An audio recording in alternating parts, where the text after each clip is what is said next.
Assalamualaikum warahmatullahi wabarakatuh. Selamat pagi anak-anak, semoga anak-anak selalu sehat selalu. Amin. Baiklah anak-anak, hari ini kita akan belajar tentang sifat koligatif larutan dengan topik kenaikan titik didih. Apa sih titik didih? Kita akan terlebih dahulu secara tekstual mengenal apa itu titik didih. Nah, sebelum kita belajar lebih lanjut tentang kenaikan titik didih, kita harus tahu dulu apa itu titik didih. Titik didih adalah suhu atau temperatur ketika tekanan uap sebuah zat cair sama dengan tekanan eksternal yang dialami oleh cairan. Nah, semacam ini anak-anak. Jadi titik didih ini kalau dari teks tadi kita terjemahkan, titik didih ini sebanding dengan 1 atm atau suhunya sebanding dengan tekanan eksternal, tekanan di luar. Misalnya ini air. Ini air. Nah, air ini mendidih yang kita ketahui itu pada suhu 100 derajat. Nah, tentunya jika suhu di luar ruangan ini tidak sama, artinya tidak 1 atm, ini titik didihnya juga akan berbeda pula. Jadi seperti di tempat kita saat ini umumnya ini air itu mendidih pada suhu derajat Celcius karena pada tekanan di sekitar kita kondisi saat ini tekanannya sebanding dengan 1 atm. Nah, akan berbeda lagi bila kita berada di misalnya di puncak Bromo misalnya, yang terkenal dingin, yang mana tekanannya adalah tidak 1 atm. Nah, ini akan berbeda titik didihnya dengan ketika kita memasak air atau mendidihkan air, itu mendidihnya bisa di bawah 100 derajat Celcius. Makanya kadang-kadang kita jangan heran di beberapa tempat itu air mendidih tidak pada suhu 100 derajat tetapi di bawah itu. Dan beberapa kondisi lain air itu bisa mendidih di atas 100 derajat Celcius. Nah, ini yang perlu kita pahami sebelumnya. Jadi ketika pada suhu 100 derajat mendidih, ini tekanannya 1 atm. Kalau di luar itu 2 atm atau 1, berapa itu didihnya jelas tidak 100. Nah, kita pelajari dulu proses mendidih anak-anak. Jadi kenapa air itu bisa mendidih? Nah, apa sih sebenarnya mendidih itu? Nah, kalau kita amati peristiwa mendidihnya air ini sebenarnya adalah pelepasan partikel-partikel dalam air. Ilustrasinya semacam ini. Ini misalnya ini zat cair, partikel zat cair semacam ini. Ini partikel zat padat. Ini adalah partikel zat gas. Nah, ketika kita dalam kondisi semacam ini semacam ini, jadi partikel-partikel yang sudah bergandengan semacam ini, tentunya kalau dibandingkan padat, kalau padat ini partikelnya rapat, ini agak renggang, ini. Nah, ini melepaskan diri dari komunitasnya menjadi partikel yang lepas bebas atau partikel gas. Nah, itulah yang sebenarnya terjadi. Nah, kalau dalam diagram semacam ini yang sudah kita kenal mulai SD, proses semacam ini. Jadi kondisinya kita itu seperti ini. Nah, ketika air pada suhu kamar, nah ini berubah menjadi partikel gas. Cair menjadi kita didihkan menjadi gasnya dinamakan menguap, dipanaskan. Oke, bisa dipahami. Nah, selanjutnya ya. ini.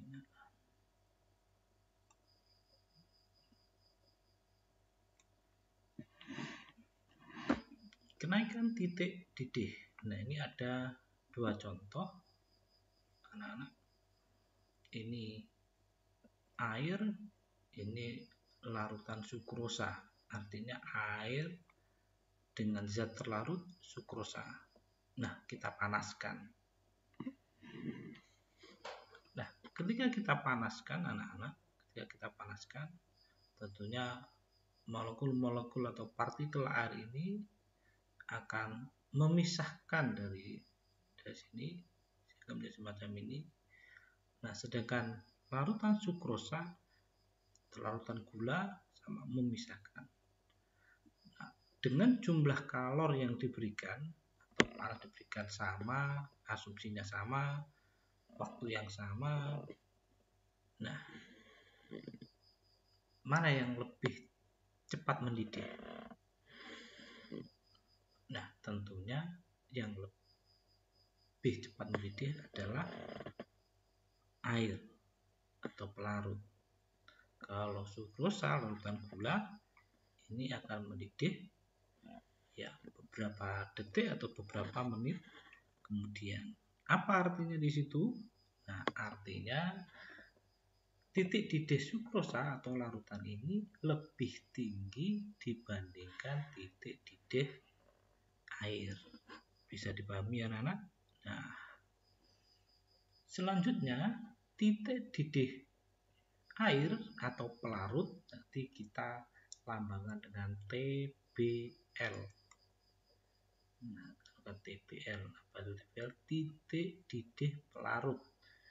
B itu kita ambil dari istilah bahasa Inggris boil.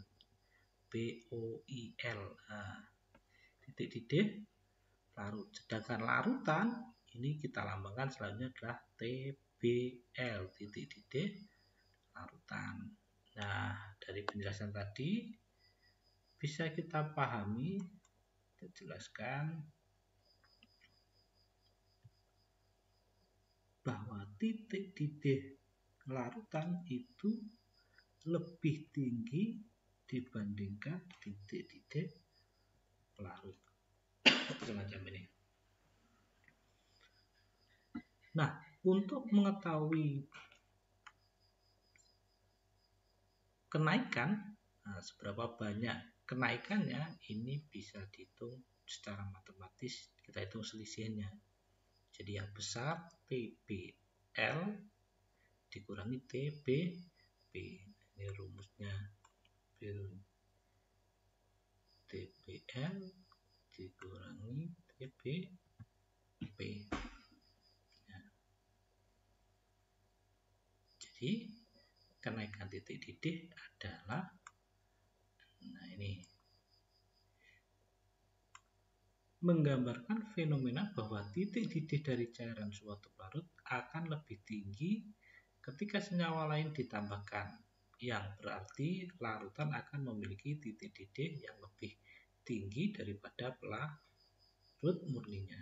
Artinya ketika kita menambahkan zat terlarut sesuatu dalam suatu pelarut, ini akan otomatis akan menambah titik didih zat tersebut. Contohnya, selain kalau yang ini tadi, nah ini larutan sukrosa dan air. Contohnya seperti juga ketika kita memasak mie. Nah, kita kalau masak mie, kita mendidihkan air. Nah, ini setelah mendidih kita masukkan mie instan. Nah, otomatis itu tampak airnya itu mendidih enggak? Ya, walaupun mendidih, tetapi mendidihnya air itu tidak seperti sebelum ditambahkan mie instan. Artinya apa itu? Nah, penambahan mie itu akan nanti kalau kondisinya nanti mendidih akan meningkatkan titik didih larutan. Nah, ini secara matematisnya ditulis semacam ini. Selanjutnya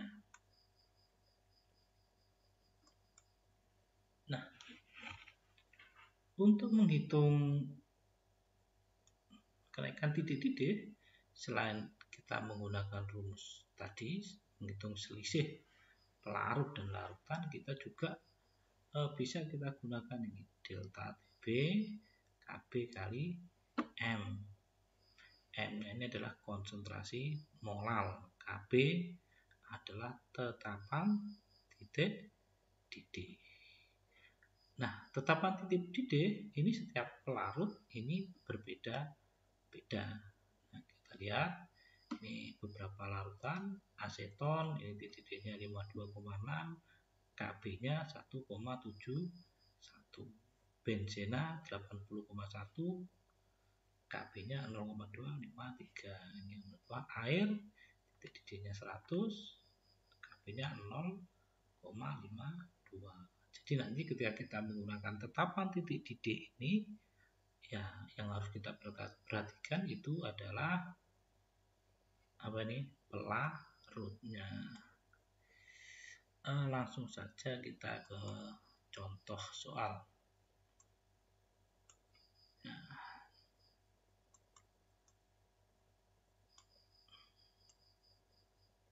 Nah,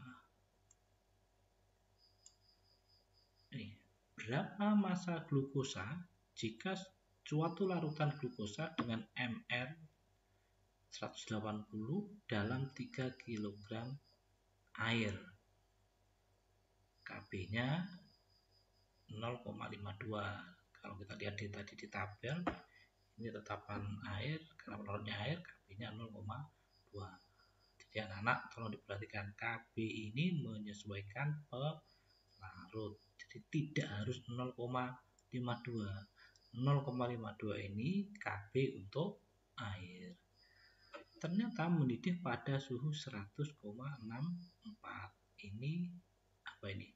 Titik didih larutan. Nah, ini penyelesaiannya. Delta TB. Tadi ini kita punya rumus, ini punya dua rumus. Sengaja saya tampilkan di sini supaya tahu. Nah, kita memulainya itu dari mana? Yang ditanyakan massa glukosa. Delta TB ini kita hitung delta TB-nya. Nah, ini sebenarnya ini. Jadi dari sini, dari rumus ini yang kita cari adalah massanya. MR-nya sudah ada 180, P-nya ini 3 kg, yang belum ada adalah delta TB. Nah, gimana cara mencari delta TB? Delta TB kita cari dari selisih ini karena datanya TB larutan. Nah, ini 100,64. Nah, TB pelarut, titik didih pelarut berapa? Karena pelarutnya air, titik didihnya 100. Dalam soal memang tidak disebutkan, tetapi dari tabel tadi, nah ini tabel yang kita, nah ini air 100. Kalau pelarutnya fenol ya 1,82. Jadi yang dilihat ini pelarutnya. Nah, setelah kita ketemu 0,54, nah kita hitung delta TB 0,54, kita masukkan P-nya ini, P-nya itu 3 kg, kita ubah jadi gram jadi 3000 kali ini. Nah, ketemu masanya 4,3 gram. Nah, contoh kedua. Suatu larutan mengandung 3,24 gram yang tak mudah menguap, juga non-elektrolit dan 200 gram air mendidih pada 130 derajat Celcius pada 1 atm. Berapakah berat molekul zat terlarut? Jadi yang cari adalah MR-nya. Jadi ini kita mulai dari sini. Jadi ini asal muasalnya delta TB sama dengan KB kali MKB-nya sudah ada karena pelarutnya air. Delta TB-nya ini yang belum ada. Ini bisa kita cari dari menghitung selisih terlarutnya, larutannya 100,13 dikurangi 100, ketemu ini delta TB-nya. Nah, ini kita masukkan di sini. Ini M-nya sudah ketemu, molnya 0,25 molar. Nah, selanjutnya kita mencari MR. Nah, ini bisa kita cari dari rumus